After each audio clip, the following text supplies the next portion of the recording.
Oo, yan. So,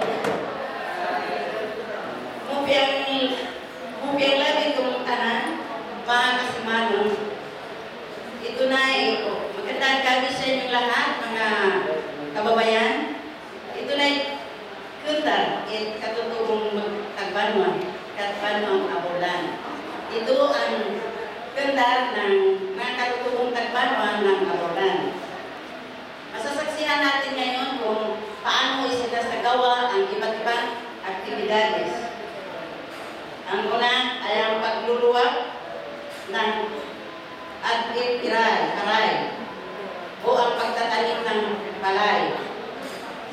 Ang susunod ay ang pangangalaw at baboy talon o ang paghuhuli ng baboy talon. Baboy talon.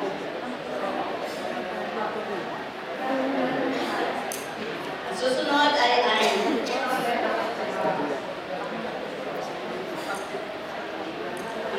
ay ang pagliligawan ng dalaga at binata.